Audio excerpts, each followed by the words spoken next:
भारतीय रेलवेज में स्टेशन के नाम काफी सिंपल होते हैं। जो भी वो लोकल एरिया है, गांव है, शहर है, बस उसका नाम उसे दे दिया जाता है। लेकिन इसके बाद में भी कई सारे सफिक्सेस हमें देखने के लिए मिलते हैं जो स्टेशन के नाम के आगे लगाए जाते हैं कई एरियाज में। जंक्शन, सेंट्रल, पीएच, कैंट, छावनी, ये सफिक्सेस का मतलब क्या है, क्यों नामों के आगे नहीं लगाया जाता है, इसी चीज के बारे में आज हम जानेंगे। तो जो सबसे पहले टाइप ऑफ स्टेशन के नाम हमें देखने के लिए मिलते हैं इस तरीके के सफिक्सेस के साथ, वो है central station. Central station basically वो स्टेशन होता है जो किसी भी शहर का बिजी स्टेशन है उस शहर के अंदर जहां पर मल्टीपल दूसरे रेलवे स्टेशन हो।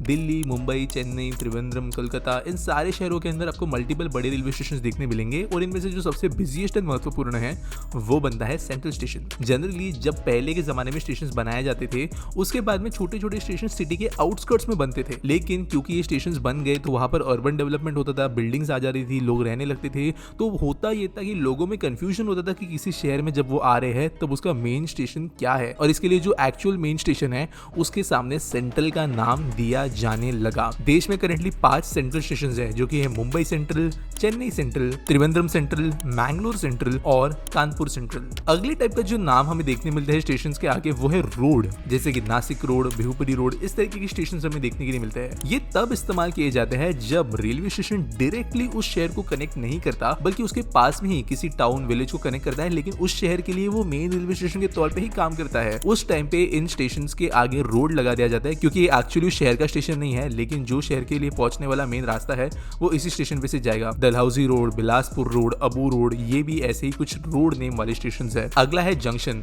ये सबसे ज्यादा वाइडली नोन स्टेशन होते हैं। ये आप सब जानते हो जंक्शन क्यों कहलाए जाते हैं। जब 3 सेपरेट रूट्स रेलवे के आकर मिलते हैं एक रेलवे स्टेशन के ऊपर तब वो जंक्शन बनते हैं। मे बी सेंट्रल और वेस्टर्न रेलवे जुड़े, मे बी सेंट्रल और ईस्टर्न रेलवे जुड़े, ऐसे कॉम्बिनेशन की जगह पर जो स्टेशन बनते हैं जहाँ पर ट्रेन डाइवर्ट या कन्वर्ज हो सकती है वो जंक्शन के नाम से जाने जाते हैं, जैसे कि कल्याण जंक्शन, पटना जंक्शन, ये सब। अगला जो टाइप ऑफ स्टेशन होता है वो है टर्मिनल स्टेशन। नाम टर्मिनल से समझ में आपको आता ही होगा कि ये ऐसा है जहां पर टर्मिनेशन होता है, लाइन खत्म हो जाती है। जनरली जब आगे लाइन बनाई नहीं जाती, कोई साइड में बनाया हुआ ये स्टेशन हो या समुद्र या कोई और दूसरा स्टेशन अगर आता हो, बॉर्डर वगैरह, उस समय पर टर्मिनल स्टेशन बनाए जाते हैं। ट्रेन इसके आगे नहीं जाती, जो ट्रेन किसी एक डायरेक्शन में अंदर जाती है उसी डायरेक्शन में ये बाहर आती है, और ये भी जनरली काफी बड़े स्टेशन होते हैं। भारत में आपको Anand Vihar terminal, Chhatrapati Shivaji Maharaj terminus, Lokmanya Tilak terminus, Bandra terminus, Rajendra Nagar terminus, इन जैसे कई टर्मिनस देखने मिलेंगे। अगला जो टाइप ऑफ स्टेशन हमें देखने के लिए मिलता है वो है कैंट या छावनी।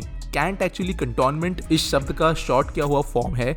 बेसिकली दोस्तों जहां पर भी हमारे डिफेंस फोर्सेस, मिलिट्री का कोई बहुत बड़ा कैंप होता है या ऐसा स्टेशन होता है जहां पर बहुत बड़ी संख्या में आर्म फोर्सेस स्टेशन हो, वहां पर इस तरीके के कैंट स्टेशन बनाए जाते हैं। बेसिकली दोस्तों ये वो स्टेशन है जहां पर दिक्कत के दौरान या फिर जनरल डिफेंस पर्पसेस के दौरान भी बहुत बड़े पैमाने पर logistics, squad transfer, troop movement, हमारे जवानों का ले आना जाना, उनके सामान का ध्यान रखना, और स्पेशली वॉर के दौरान इन स्टेशन की इंपॉर्टेंट बहुत ज्यादा होती है। हमें Delhi cantt, Meerut cantt, Agra cantt, इन जैसे कई स्टेशन देखने के लिए मिलते रहते हैं। अगले जो टाइप ऑफ स्टेशन होता है वो है हॉल्ट स्टेशन या पीएच स्टेशन यानी पैसेंजर हॉल्ट स्टेशन। जनरली ये बहुत छोटे गांव बस्तियों के पास में बनने वाले स्टेशन होते हैं जहां पर ट्रेन, स्पेशली पैसेंजर ट्रेन, यहाँ पे एक्सप्रेस या सुपरफास्ट ऐसी ट्रेन नहीं रुकती, सिर्फ पैसेंजर ट्रेन रुकती है क्लियर लाइन बेसिस पर। अब क्लियर लाइन बेसिस होता क्या है, जनरली ट्रेन अगर यहाँ पे गुजर रही है तो वो रुकेगी नहीं, अगर जो अगली रूट है वो क्लियर नहीं है तो ही वो ट्रेन रुकेगी। अब क्लियर का मतलब ये है कि बेसिकली उनको ग्रीन सिग्नल होना चाहिए अगले स्टेशन या पटरी के अगले हिस्से में पहुंचने के लिए। अगर ट्रेन के पास परमिशन है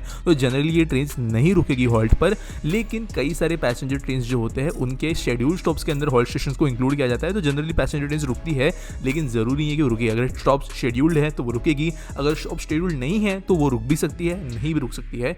और इसके लिए जो टाइम टेबल है इसलिए चेक करना जरूरी होता है जब भी आप हॉल्ट स्टेशन के ऊपर उतरने की तैयारी करो तब। ये हमें जनरली इतने देखने के लिए नहीं मिलते, काफी कम जगहों पे देखने मिलते हैं, एक्सटीरियर एरियाज में देखने के लिए मिलते हैं जहाँ की पॉपुलेशन इतनी नहीं है और शहरों के जैसे स्टेशन ये नहीं होते। और ये रहे वो सारे के सारे रेलवे स्टेशन के टाइप जो आपको भारत में देखने के लिए मिलते हैं। उम्मीद करता हूँ वीडियो अच्छी लगी होगी। इंडिया के इंफ्रा को डिटेल में पढ़ना चाहते हो, समझना चाहते हो कि ये पढ़ने की वजह से आपका फायदा होने क्या वाला है, कैसे उसको करोगे इस्तेमाल अपने खुद के लाइफ के अंदर, तो आप ज्वाइन कर सकते हो मेरा the crash course to understand Indian infra, ये कोर्स, जिसके बारे में अगर आप डिटेल में जानना चाहते हो कि इस कोर्स में एक्चुअल में आपके लिए रखा क्या है, तो डिस्क्रिप्शन में उसके लिए आपको एक लिंक मिल जाएगी जहां से आप ना सिर्फ समझ पाओगे कि कोर्स के अंदर है क्या एक वीडियो के जरिए, लेकिन अगर चीजें सही लगे तो रजिस्टर भी कर सकते हो, वो भी कुछ मैसिव बेनिफिट्स के साथ, क्योंकि हमारा ये एक न्यू लॉन्च है। तो जरूर एक बार थोड़ा समय निकालकर डिस्क्रिप्शन में दिए गए लिंक को चेकआउट करना ना भूले और चैनल के के लिए भी एक सपोर्ट होगा।